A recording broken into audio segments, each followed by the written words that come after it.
మాజీ deputy CM, మాజీ మంత్రి, మాజీ ఏలూరు ఎమ్మెల్యే ఆళ్ల నాని రాజకీయ విలువలకు పూర్తిగా తిలోదకాలిచ్చి తనకు తానే తెలుగుదేశం పార్టీలో చేరేందుకు అందరి కాళ్ల వేళ్లపడి చివరకు పార్టీలో చేరుతున్నారని తెలుగుదేశం పార్టీ వీర విధేయులైన పార్టీ కార్యకర్తలు తీవ్ర మనోవేదనకు గురవుతున్నారు. ఎటువంటి చరిత్ర లేకుండా గాలివాటంగా రాజకీయాల్లోకి వచ్చి ఆయా పార్టీలకు ఉన్న ఇమేజ్ తో టికెట్ తెచ్చుకొని పోటీలో నిలబడ్డ ఆళ్ల నాని విజయం సాధించిన తర్వాత క్యాడర్ను ఏ విధంగా మోసం చేశారో అందరికీ తెలిసిన విషయమే అంటున్నారు కొందరు టీడీపీ నాయకులు. అయితే గతంలో తన ప్రత్యర్థి పార్టీ అయిన టీడీపీ కార్యకర్తలను, ద్వితీయ శ్రేణి నాయకులను టార్గెట్ చేసి గత 5 ఏళ్ల కాలంలో ఆళ్ల నాని ఏలూరు నియోజకవర్గంలో సృష్టించిన అరాచకం ప్రతి ఒక్కరికి తెలుసని తెలుగుదేశం నాయకులు బహిరంగంగా విమర్శిస్తున్నారు.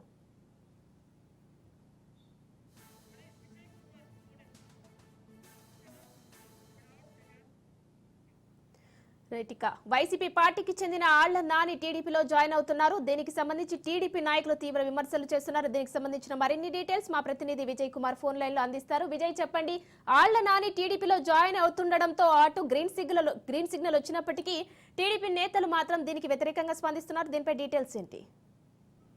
రైట్ అమ్మా, ఏదైతే మాజీ డిప్యూటీ సీఎం ఆళ్ల నాని ఉన్నారో ఇది టీడీపీలో జాయిన్ అవుతారని పొద్దున్న నుంచి కూడా వార్తలు రావడంతో ఇప్పుడు ఏలూరులో తెలుగు తమ్ముళ్ళు ఇక్కడ ఒక విమర్శలకు అయితే దారితీస్తున్నారు. అదేవిధంగా టీడీపీ కేడర్ కూడా ఆందోళన చెందుతుందని మనం చెప్పుకోవాలి. ఎందుకంటే గతంలో 3 సార్లు ఎమ్మెల్యేగా పనిచేసిన ఆళ్ల నాని వైసీపీ పార్టీ అంతకుముందు కాంగ్రెస్ లో ఉన్నప్పుడు కూడా ఏదైతే ఏలూరు నియోజకవర్గంలో దీని చుట్టుపక్కల ఉన్న మండలాల్లో కూడా ఏదైతే టీడీపీ నాయకులు పార్టీకి వ్యతిరేకంగా పనిచేస్తున్నారని టీడీపీ నాయకుల్ని చాలా ఇబ్బందులు గురి చేశారు. ఇబ్బందులు గురి చేయడం కాకుండా వాళ్ళ దాడులకి సైతం తెగబడే పరిస్థితులు కూడా ఏలూరులో గతం మనం చూస్తున్నాము.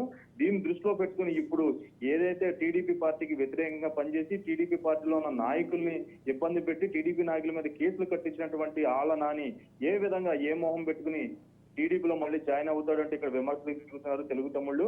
అంటే దీన్ని దృష్టిలో పెట్టుకుని అంటే ఇప్పుడు టీడీపీ నాయకులు కానీ టీడీపీ కార్యకర్తలు కానీ వాదన ఒకలాగుంటే అక్కడ టీడీపీ పార్టీ ఆఫీస్ నుంచి కూడా ఆళ్ల నానికి టీడీపీలో జాయిన్ అయ్యేందుకు గ్రీన్ సిగ్నల్ ఇచ్చారని మనం మరోవైపు చూస్తున్నాము. దీన్ని ఓవరాల్ గా మనం చూసుకున్నట్టయితే అంటే గతంలో ఏదైతే ఇబ్బంది పడ్డామో మళ్ళీ అటువంటి వ్యక్తిని టీడీపీ పార్టీలోకి ఎలా తీసుకుంటారో అనేది కూడా మరో వాదన ఇక్కడ వినపడుతుంది. అంటే టోటల్ గా ఏలూరులో ఉన్న పరిస్థితి ఏంటంటే ఆళ్ల నాని అంటే రాష్ట్ర వ్యాప్తంగా వైసీపీ నుంచి టీడీపీలోకి జాయిన్ అయిన నాయకులకి ఎక్కడా కూడా ఎటువంటి వ్యతిరేకత రాలేదు. కానీ ఏలూరులో మాత్రం ఆళ్ల నాని గారికి పూర్తి వ్యతిరేకంగా ఇక్కడ టీడీపీ నాయకులు చూపిస్తున్నారు. విజయ్, మనము కొద్ది రోజుల క్రితం చూసుకుంటే ఈ ప్రభుత్వం అధికారంలోకి వచ్చినప్పుడు కూటమి ప్రభుత్వం చంద్రబాబు చేసిన సూచనలు గమనిస్తే ఎవరైతే టీడీపీని విమర్శిస్తూ టీడీపీ నాయకులపై కేసులు పెడుతూ అక్రమంగా ఇబ్బందులకు గురి చేశారో వైసీపీ నాయకులను అటువంటి వారికి పార్టీలో స్థానం ఇవ్వమని చెప్పేసి కరాఖండిగా చెప్పారు చంద్రబాబు. సో ఇప్పుడు ఆళ్ల నాని ఏ విధంగా పార్టీలో జాయిన్ చేసుకోవడానికి పార్టీ గ్రీన్ సిగ్నల్ ఇచ్చింది?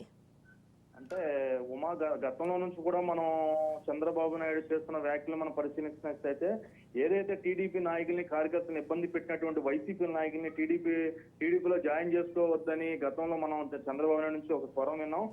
కానీ ఇప్పుడు దానికి భిన్నంగా కూడా ఇప్పుడు ఇటువంటి ఆళ్ల నాని గారిని పార్టీలో జాయిన్ చేసుకోవడం అనేది ఒక వివాదాస్పదంగా మారింది. అంటే దీన్ని ముఖ్యంగా మనం చూసుకునే విధానం ఎలా ఉందంటే ఇప్పుడు రానున్న నెక్స్ట్ సంవత్సరాల్లో రానున్నటువంటి స్థానిక ఎన్నికల్ని దృష్టిలో పెట్టుకునే ఏదైతే ఇప్పటికే ఉమ్మడి పశ్చిమ గోదావరి జిల్లాలో కూడా వైసీపీకి ఒక్క సీటు కూడా రానివ్వకుండా టీడీపీ కూటమి విజయం సాధించమని చెప్పుకోవాలి. దానిలో భాగంగా నెక్స్ట్ వచ్చే జడ్పీటీసీ, ఎంపీటీసీ, సర్పంచ్ ఎన్నికలు, అదేవిధంగా ఈ కార్పొరేషన్ ఎన్నికలు కూడా దృష్టిలో పెట్టుకునే ఏదైతే పూర్తిగా వైసీపీని అదేవిధంగా కాంగ్రెస్ ను కూడా పూర్తిగా ఇక్కడ ఖాళీ చేసి టీడీపీలో కనుక వచ్చినట్టయితే రేపొద్దున జరిగే స్థానిక సంస్థల్లో టీడీపీ పూర్తిగా బలం పొందుకునే అవకాశం ఉంటున్న దృష్టిలో పెట్టుకునే సరే ఇటువంటి నాయకులను కూడా టీడీపీలోకి రావాలని ప్రోత్సహిస్తున్నారని మనం గమనించాలమ్మా.